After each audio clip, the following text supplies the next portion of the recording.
पन्ना जिले में अंतर्राष्ट्रीय हीरा तस्करों का नेटवर्क अब इतना हावी हो चुका है कि हीरों की नीलामी को भी कंट्रोल करने लगा है।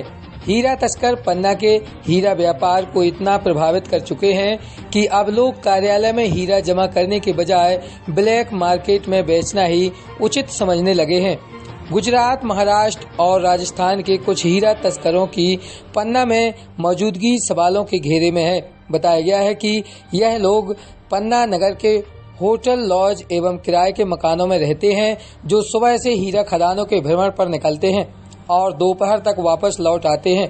कुछ व्यापारी स्वयं यहाँ निवास कर रहे हैं तो कुछ के एजेंट सक्रिय हैं, जो हीरे के फोटो और वीडियो भेजकर डील करते हैं और खजुराहो, सतना, छतरपुर के होटलों में सौदेबाजी होती है। हीरों की बोली में इनका कंट्रोल इस कदर हो चुका है कि मुख्य व्यापारियों, खरीदारों को जानकारी ही नहीं लगती। एक ओर जहां शासन प्रशासन के द्वारा सरकारी कबाड़ नीलाम करने के लिए भी कई अखबारों और वेबसाइटों में निविदा और इश्तहार निकाले जाते हैं, तो वहीं हीरा नीलामी का मामला प्रेस नोट तक सीमित रहता है।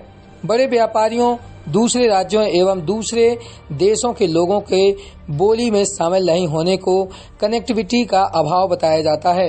लेकिन जब देश में कई टाइगर रिजर्व और नेशनल पार्क होने के बावजूद बिना कनेक्टिविटी के दुनिया भर के पर्यटक पन्ना टाइगर रिजर्व में बाघों का दीदार करने पहुंचकर भोर सवेरे 5 बजे से लाइन में लगा सकते हैं, तो फिर हीरों की नीलामी में शामिल होने के लिए क्यों नहीं आ सकते?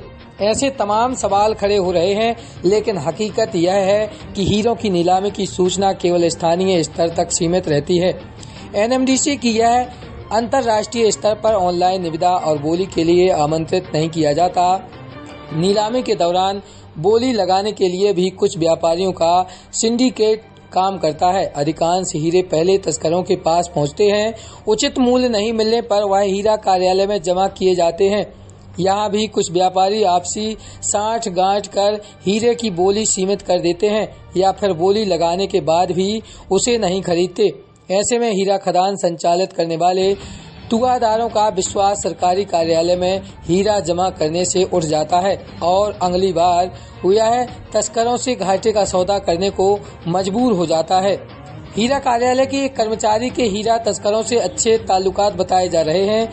कहा जाता है कि अधिकांश हीरे पहले हीरा कार्यालय के इस कर्मचारी को दिखाए जाते हैं, जिसके द्वारा फोटो और वीडियो भेजकर व्यापारियों से हीरे की चर्चा की जाती है और सौदा तय हो जाता है तो बाहर से ही बिक जाता है और तय नहीं होने पर हीरा कार्यालय में जमा कर दिया जाता है।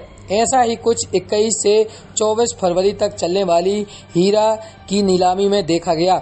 सैकड़ों भर से अधिक हीरे नीलामी में रखे गए, लेकिन पन्ना के अलावा बाहर से केवल 2-3 व्यापारी ही शामिल हो सके।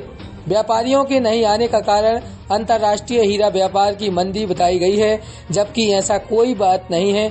लंबे समय से पन्ना जिले में हीरों की तस्करी का काला कारोबार चल रहा है। हीरा कार्यालय में केवल छोटे खदान संचालक और तुगादार ही हीरा जमा करते थे।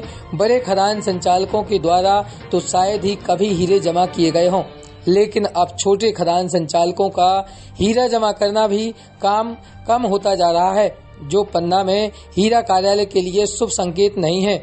पन्ना जिले से हीरा तस्करों के नेटवर्क तो नेस्तनाबूद करने एवं अंतर्राष्ट्रीय हीरा तस्करों से साठ गांठ करने वाले हीरा कार्यालय के लोगों के काले कारनामे उजागर करने के लिए उच्च स्तरीय जांच की आवश्यकता है, क्योंकि इस काले कारोबार से मध्य प्रदेश सरकार को भी भारी राजस्व की हानि पहुंचाई जा रही है।